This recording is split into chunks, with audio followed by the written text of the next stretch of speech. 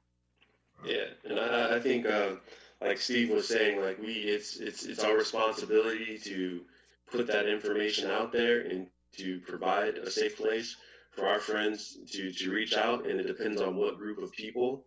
Within our field, within the field of social services, Steve has talked to me many of times and offered me support. It depends on how I'm feeling, and he doesn't push anything on me. If I feel like getting straightened that day, I'll give him a call. If I don't, he won't hear from me for a week. But I know that option is always there and always available for me. As an Army reservist, some of the higher NCOs or some of the officers, reach out to the lower enlistment. They check on us, and so that two-way street is there. So just allowing people to feel comfortable around you and not pushing them towards doing something, but just walking with them in the right direction is kind of where I stand, and kind of what we do. And we're kind of good with friends in and outside of the field. One of the things that I think, because I agree with everyone here, I think we're a little different because we're a little bit more emotionally in tune with what it means to be able to get help or ask for help or reach out and suggest help. But I think as a general rule, the answer is no.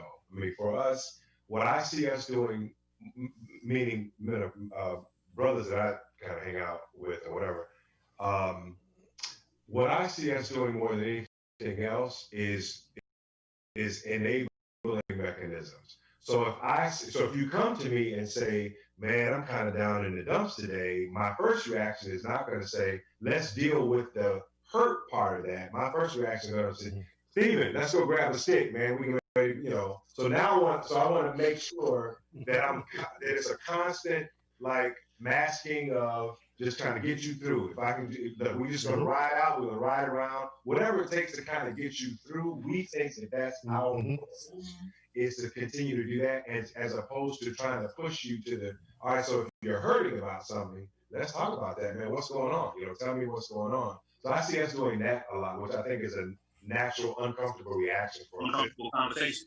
It's easy. Yeah, it's easy for us. It goes back to one of those statements that I love that I use quite frankly in the substance abuse realm, and it's really applicable to all of us. They say you can lead a horse to water, but you can't make him drink. Or seeing that, but I can keep walking you around that pond till you get thirsty, and I think that's where our perseverance comes in. Yeah. So your suggestion is because one of our listeners said that him and his crew just had a conversation this weekend about how they're feeling and got their frustrations out. And so he said, if you're not checking on your friend or doing a temperature check as a brother, it's not really a friendship. And so what you're suggesting, Stephen, is continue to walk that person around and continue to check on that person and break through whatever that barrier is, such that they're like, okay, either they're gonna be like, man, stop, or the light bulb's gonna come off and say, this is the brother who I trust, who is telling me that I need to seek whatever. So that's what you're. If I'm friends enough where we can contact each other, hey, you ask me something. If I don't want to talk about it, I just say, hey, man, this ain't the time. I don't want to talk about it, or whatever the case may be. But when you show me that true care and concern, at some point I'm gonna want to get that shit off my chest. Yeah. And I'm gonna feel comfortable enough with this brother to say, hey, this is what I need to get off my chest. Now, the first two times I blew you off, I was able to get away with it. I feel like I got away without having to be uncomfortable, like Marco talked about. But the more I stay comfortable, the more I stay in this current situation. That's good. The more I stay comfortable, the more I'm uncomfortable. And that's what we got to get up. Marco said it perfectly. We got to be comfortable being uncomfortable if we want to get some change. Well, I think that's a great way to wrap up the show. Being uncomfortable, comfortable with being uncomfortable. Here's what I want to do, because I know we have a couple minutes left.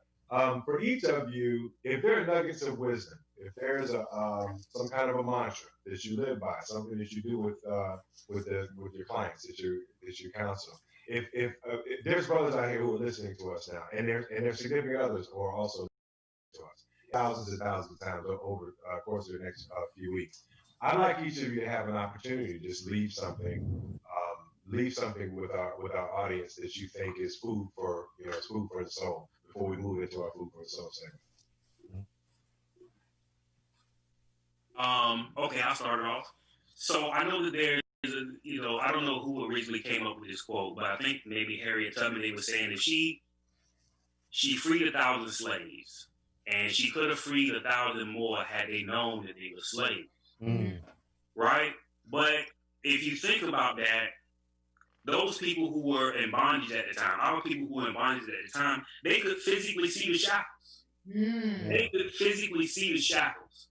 So if they didn't know at the time that they were slaves, and now we're talking psychologically, if they didn't see, and we're talking years later now, it's going to be very, very difficult for us to see it now psychologically. And so I would encourage people out there, hey, look, to really do some self-reflecting and really do some processing. And, like I was saying before, it's not going to be comfortable. It's not going to be comfortable, but that's part of the journey. That's good. That's good stuff. One for me is be the change you want to see. It's pretty simple. Be what you want to see. Good. Carla? And, in regards to the current state and where I'm at and, my mental health, a little bit of self-disclosure. I've been diagnosed with depression, so, it's important for me to kind of like own the narrative, and you kind of like, take back your strength when you own it. And one of the things, mantras that I wrote out in regards to depression and mental health just in general is that my depression is not my weakness. I found peace in my acceptance, understanding, and my self-awareness and strength. And, just encouraging people to continue to ask for help. Thank you. Well, I gotta tell you, that was a huge part of why I wanted to do this show, and a huge part of why I really so much appreciate you brothers coming on. What's yours? To have that level of What's yours? Wow, I hadn't really thought about it. We didn't cut us off. Food for the soul. When y'all come back for those of you out there, come back for our food for the soul at 12. I will share my nuggets of food as a statement of this group. This period of time, but yeah, I mean that's really why I wanted to do the show, because I wanted to create a space. We've got to create that barbershop for each other. I mean that's really what it is. Because we get it as a pop culture stuff, but every once in a while somebody will give a little nugget of something that really resonates with you, and that's what we got to do. We got to continue to just create that virtual barbershop for one another, to where we can go into that safe space and talk about these issues and really help to kind of heal one another. So thank you, gentlemen, to our listeners and to folks who are in the chat room. We see you. We're going to continue this conversation at 12:30. We're going to have a larger group of mental health care professionals, and we're going to just really dig a little deeper and hopefully have some real good exchange. So join us at 12:30 right back here, Food for the Soul. Please make sure that you like Soul Purpose Show on Instagram, on Facebook. This is In Touch News. Thank you to our In Touch News family for allowing us this opportunity to share these brothers' information. And I know a lot of people have asked for their contact. We're going to have that on the Soul Purpose Show Facebook page. And one of the things going into our 12:30 session as well, Monica may mention we'll have other mental health professionals. They will be females. So we will have women. We'll be able to get the female perspective, and I'm sure that we won't be able to get a word in. Be quiet. Thank y'all so much for joining us. Tune in 12:30 Food for the Soul. See y'all next week. Peace out.